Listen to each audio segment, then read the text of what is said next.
Good morning, everyone. Welcome to my fifth video for the day. It's your host, Eldon Rodriguez, as usual. And today we're gonna read the Adventures of Captain Underpants chapters 13 to 16, which you are watching right now. Let's get started.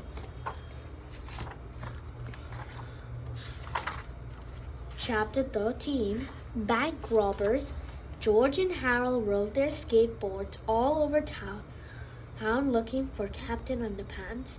I can't find him anywhere, said Harold. You think a guy like him would be easy to spot, said George. Then the boys turned a corner and there he was. Captain Underpants was standing in front of a bank, looking quite heroic. Mr. Crop! cried Harold. Shh, said George. Don't call him that. Call him Captain Underpants. Oh, yeah, said Harold. And don't forget to snap your fingers, said George. Right, said Harold. But before he got a chance, the bank doors flew wide open, and out stepped two robbers. The robbers took one look at Captain Underpants and stopped dead in their tracks. Surrender! said Captain Underpants, or I will have to resort to wedgie power. Oh no, whispered Harold and George. Nobody moved for about 10 seconds. Finally, the robbers looked at each other and burst out laughing. They dropped their loot and fell to the sidewalk, screaming in hysterics. Almost immediately, the cops showed up and arrested the crooks. Let that be a lesson to you, cried Captain Underpants. Never underestimate the power of underwear. Underwear, the police chief, looking quite angry. He marched over to Captain Underpants. And just who the heck are you supposed to be? The police chief demanded. Why, I'm Captain Underpants, the world's greatest superhero, said Captain Underpants. I fight for truth, justice, and all that is pre-shrunk and cottony. Oh, yeah? Shouted the police chief. Cuff it, boys! One of the cops took out his handcuffs and grabbed Captain Underpants by the arm. Uh-oh, cried George. We gotta roll! Together, the two boys zoomed into the crowd, waving in and out to cops and bystanders. Harold skated up to Captain Underpants and knocked the superhero off his feet. George caught him and the boys skated away with Captain Underpants in his shoulders. Stop! cried the cops, but it was too late. George, Harold, and Captain Underpants were gone. On Chapter 14, The Big Bang. And after their quick escape, George, Harold, and Captain Underpants stopped on a deserted street corner to catch their breath. Okay, said George. Let's dehypnotize him quick before something else kaboom happens. A huge explosion came from the rare crystal shop across the street. Heavy smoke poured out of the building.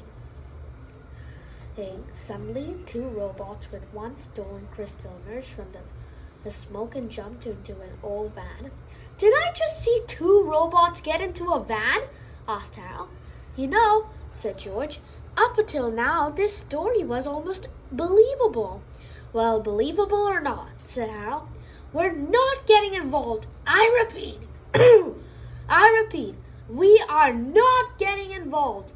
Just then, Captain Underpants leaped from the street corner and dashed in front of the van. Stop in the name of underwear! He cried. Uh-oh, said George. I think we're involved. The two boys started up the van and swerved around. Two robots started up the van and swerved around Captain Underpants. Unfortunately, the van brushed up against his red cape, and it got caught. With a mighty jerk, Captain Underpants flipped backward as the van pulled him along as it drove away. Ah! The bad guys. Grab him! cried George. The two boys skateboarded with all their might toward the speeding van and grabbed Captain Underpants by the ankles. Help! They cried as the van pulled them through the city streets. Mommy, said a little boy sitting on the bench. I just saw two robots driving a van with a guy in his underwear. They're hanging on off the back by a red cape, pulling two boys on skateboards behind him with his feet. How do you expect me to believe such a ridiculous story? Asked his mother. Tabloid Times. Bigfoot gives birth to 200-pound UFO baby.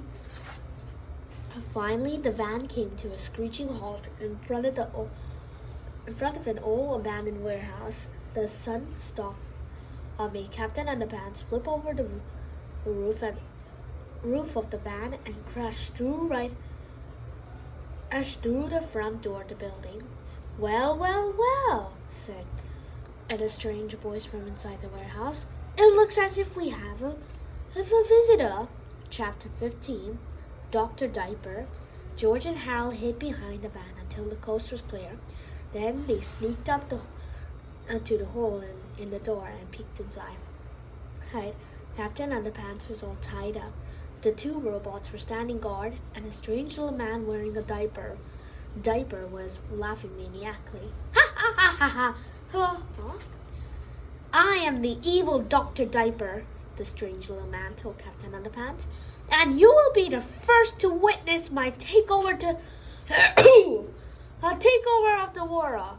Dr. Diaper placed the stolen crystal into a large machine called the Lasermatic 2000.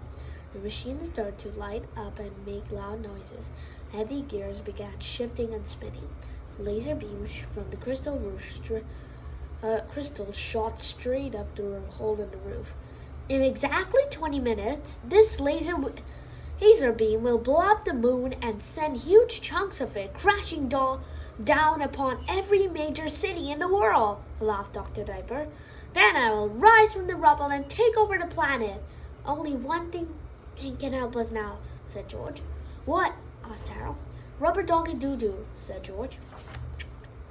Harold took the fake doggy doo-doo and the slingshot from George's backpack and handed them to him. Be careful, said Harold. The fate of the entire planet is in your hands. With careful and precise aim, George shot the rubber doo-doo through the air and across the room and landed with a plop right at the feet of Dr. Diaper. Yes, whispered George and Harold.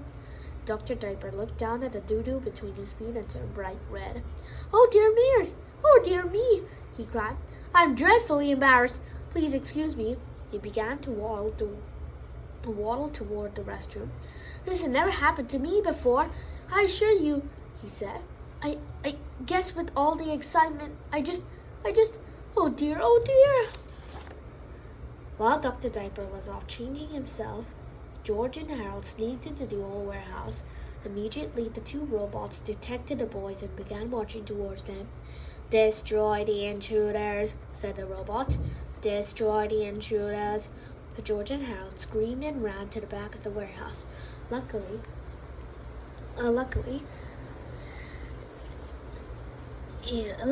George found two old boards and gave one of them to Harold. We're not going to have to resort to extremely graphic violence, are we? Asked Harold. I sure hope not, said George. Chapter 16, the extremely graphic violence chapter. Warning, the following chapter contains graphic scenes showing two boys beating the tar out of a couple of robots. If you have high blood pressure or if you faint at the sight of motor oil, we strongly urge you to take better care of yourself and stop being such a baby. Hey, introducing Flipporama! As everybody knows, nothing enhances silly action sequences more than really cheesy animation. And so, for the first time in the history of great literature, we proudly bring you the latest in cheesy animation technology, the art of Flipporama! Pilkey here's how it works. Step 1. First, place your left hand side dotted lines, marked left hand here. Hold the book open flat.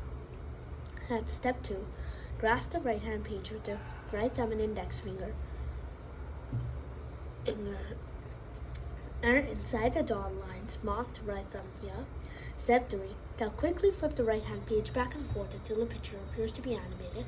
So fun trying your own sound effects. Flipporama 1, Robot Rampage.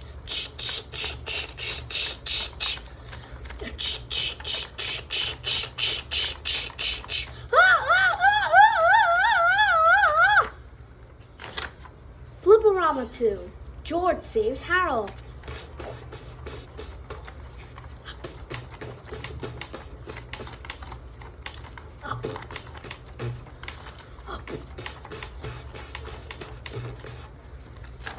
Flipperama 3. Harold returns the favor.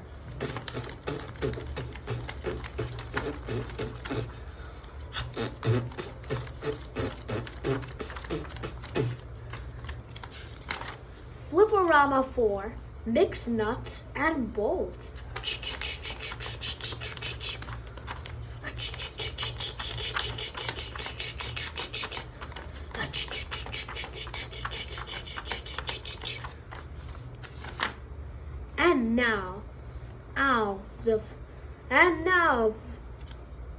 And now, don't miss our exciting adventure of the last episode of the Adventures of Captain Underpants. That's episode 6, chapters 17 to 20, coming soon to YouTube channel right next to you. And P.S. It's the final episode I'm making of The Adventures of Captain Underpants. Bye.